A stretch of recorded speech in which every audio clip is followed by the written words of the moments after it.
High সবাইকে, good morning. আমি challenge নিয়েছি 30 দিনে 30টি মিনি ব্লগ আপলোড করার। আজ মিনি ব্লগ আপলোড করার ডে 11।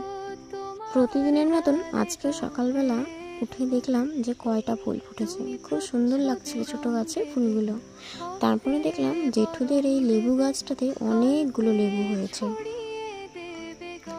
এখন বাজে সকাল ওই 8:30। একটু চলো হেঁটে আসি।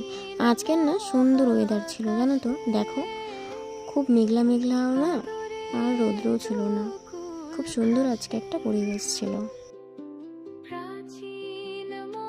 এদিকে দেখো ছোট্ট রানী কি করছিল। এই ডোবাতে পড়ে গেছিল না, এখানে ডোবাতে পড়ে গেছিল না তুমি? থাকো, ওই যে পোকা আসলো। কেল্লা কেল্লা কেল্লা। আরেকজন যাচ্ছে জল নিতে। এই দেখো, বাহ, খুব শক্তি, খুব। দুই বোনে জল নিতে আসে। পড়বি রে।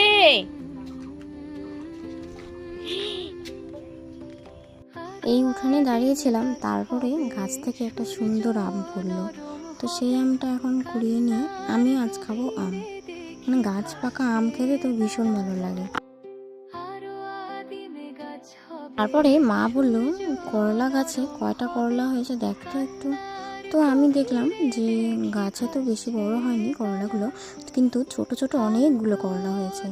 আর এটা কিন্তু করলার বীজ দিয়ে এই গাছটা তৈরি করা।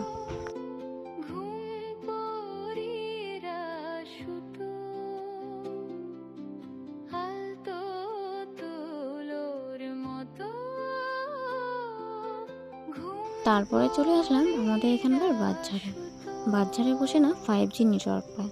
সেই জন্য আর কি 5G উপভোগ করতে আমি এখানে চিপস নিয়ে বসে পড়লাম। চিপস খাবো আর মোবাইল দেখবো। তারপরে কিছুক্ষণ মোবাইল ঘাটাঘাটি করার পর মা আমাকে বলল এই খড়িগুলো রোদ্রে দেওয়ার জন্য। এই ঝড়ে অনেকগুলো খড়ি পড়েছে, সব খড়ি এখানে জমা করা হয়েছিল। তো সেই খড়িগুলো এখন তো আরও ভিজে গেছে, তো রোদ্রে দেওয়ার জন্য চলে আসলাম। এদিকে দেখো রোদ্রে দিলাম। আর আমার বাবা এই খড়িগুলো কত সুন্দর করে কেটে গুছিয়ে সুন্দর করে সাজিয়ে রেখে দিয়েছে দেখো, যাতে মায়ের কোনো অসুবিধা না হয় রান্না করতে, গ্যাস শেষ হয়ে গেলেও।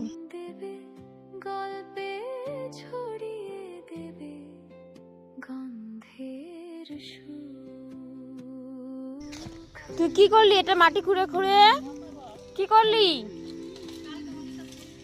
কতটা মাটি খুঁড়লি তুই? কি করলি তুই এটা? খুব সুন্দর হাওয়া হচ্ছে, কত সুন্দর হাওয়া।